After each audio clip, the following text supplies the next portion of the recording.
복된 날입니다. 주께서 내주시기를 축복합니다. 창세기 3장을 봉독해 드리겠습니다. 그런데 뱀은 여호와 하나님이 지으신 들짐승 중에 가장 간교하니라.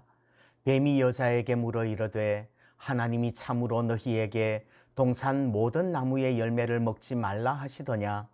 여자가 뱀에게 말하되 동산 나무의 열매를 우리가 먹을 수 있으나 동산 중앙에 있는 나무의 열매는 하나님의 말씀에 너희는 먹지도 말고 만지지도 말라 너희가 죽을까 하노라 하셨느니라. 뱀이 여자에게 이르되 너희가 결코 죽지 아니하리라. 너희가 그것을 먹는 날에는 너희 눈이 밝아져 하나님과 같이 되어 선악을 알 줄 하나님이 아심이니라. 여자가 그 나무를 본즉 먹음직도 하고 보암직도 하고 지혜롭게 할 만큼 탐스럽기도 한 나무인지라. 여자가 그 열매를 따먹고 자기와 함께 있는 남편에게도 주매 그도 먹은지라. 이에 그들의 눈이 밝아져 자기들이 벗은 줄을 알고 무화과 나무 잎을 엮어 치마로 삼았더라. 그들이 그날 바람이 불 때 동산에 거니시는 여호와 하나님의 소리를 듣고 아담과 그의 아내가 여호와 하나님의 낯을 피하여 동산 나무 사이에 숨은지라. 여호와 하나님이 아담을 부르시며 그에게 이르시되 네가 어디 있느냐. 이르되 내가 동산에서 하나님의 소리를 듣고 내가 벗었으므로 두려워하여 숨었나이다. 이르시되 누가 너의 벗었음을 내게 알렸느냐. 내가 네게 먹지 말라 명한 그 나무 열매를 네가 먹었느냐. 아담이 이르되 하나님이 주셔서 나와 함께 있게 하신 여자 그가 그 나무 열매를 내게 주므로 내가 먹었나이다. 여호와 하나님이 여자에게 이르시되 네가 어찌하여 이렇게 하였느냐. 여자가 이르되 뱀이 나를 꿰므로 내가 먹었나이다. 여호와 하나님이 뱀에게 이르시되 네가 이렇게 하였으니 네가 모든 가축과 들의 모든 짐승보다 더욱 저주를 받아 배로 다니고 살아있는 동안 흙을 먹을지니라. 내가 너로 여자와 원수가 되게 하고 네 후손도 여자의 후손과 원수가 되게 하리니 여자의 후손은 네 머리를 상하게 할 것이요 너는 그의 발꿈치를 상하게 할 것이니라 하시고 또 여자에게 이르시되 내가 네게 임신하는 고통을 크게 더하리니 네가 수고하고 자식을 낳을 것이며 너는 남편을 원하고 남편은 너를 다스릴 것이니라 하시고 아담에게 이르시되 네가 네 아내의 말을 듣고 내가 네게 먹지 말라 한 나무의 열매를 먹었은즉 땅은 너로 말미암아 저주를 받고 너는 네 평생에 수고하여야 그 소산을 먹으리라. 땅이 네게 가시덤불과 엉겅퀴를 낼 것이라. 네가 먹을 것은 밭의 채소인즉 네가 흙으로 돌아갈 때까지 얼굴에 땀을 흘려야 먹을 것을 먹으리니 네가 그것에서 취함을 입었음이라. 너는 흙이니 흙으로 돌아갈 것이니라 하시니라.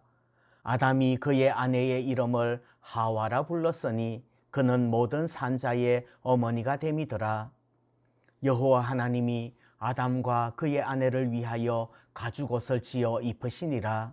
여호와 하나님이 이르시되 보라 이 사람이 선악을 아는 일에 우리 중 하나같이 되었으니 그가 그의 손을 들어 생명나무 열매도 따먹고 영생할까 하노라 하시고 여호와 하나님이 에덴 동산에서 그를 내보내어 그의 근원이 된 땅을 갈게 하시니라.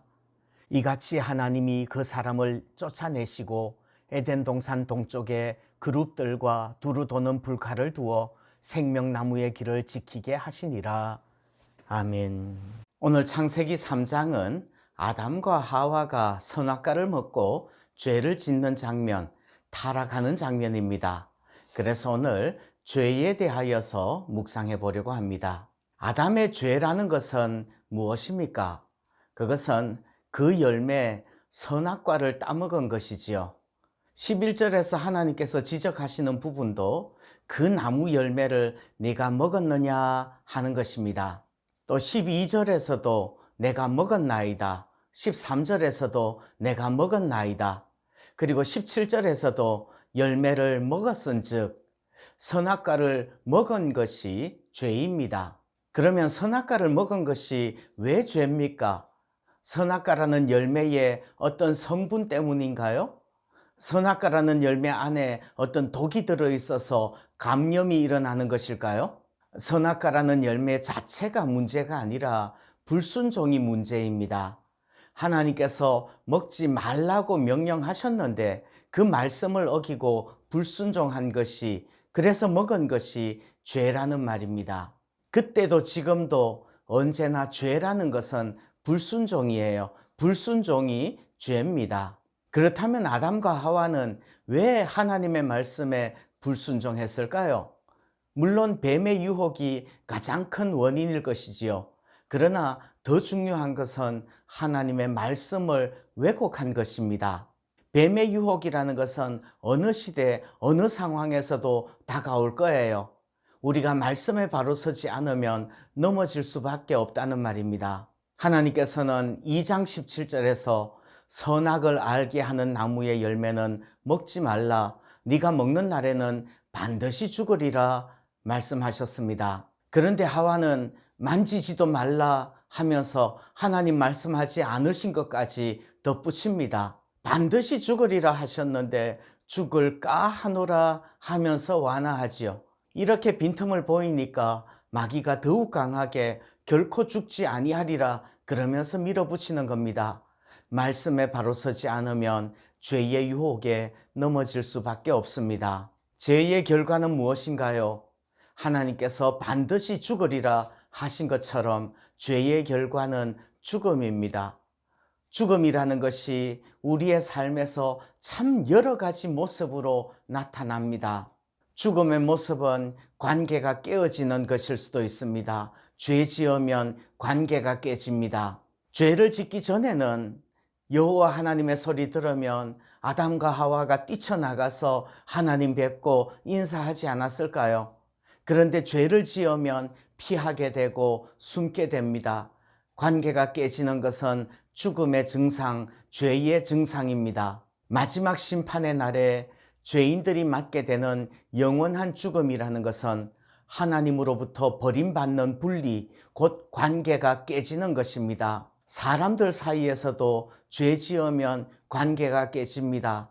뼈 중에 뼈요 살 중에 살이라고 했던 그 아내를 향해서 책임을 전가하지요. 또 자연계와도 관계가 깨지는 것입니다. 죄의 결과로 오는 죽음이라는 것은 두려움이라는 모습으로 나타나기도 합니다. 사람이 죄를 지으면 두려워집니다. 죄 짓기 전에는 부끄러워하지도 않았고 두려워하지도 않았습니다. 요한계시록 21장 8절을 보시면 두려워하는 자들은 불과 유황으로 타는 못 지옥에 던져진다고 말씀합니다. 또 죄의 결과로 오는 죽음은 온갖 저주와 징계, 질병으로 나타날 수도 있습니다. 죄의 결과로 온 피조 세계에 하나님의 저주가 또 징계가 임하는 것입니다. 뱀은 모든 짐승보다 더욱 저주를 받아 배로 다니게 되고요. 여자는 임신하는 고통이 크게 더하여진 것입니다. 아담은 얼굴에 땀을 흘려야 먹을 수 있게 되었고요. 또 땅도 저주를 받아서 가시덤불과 엉겅퀴를 내게 되었습니다. 그뿐 아니라 아담과 하와는 에덴 동산에서 쫓겨납니다. 그 모든 것들이 죄의 결과인 것입니다. 그러나 하나님께서는 그 가운데서도 가죽 옷을 지어 입히시는 은혜의 하나님이신 줄 믿습니다. 오늘도 죄 짓지 말고 주님 안에 복된 날 살 수 있기를 소원합니다.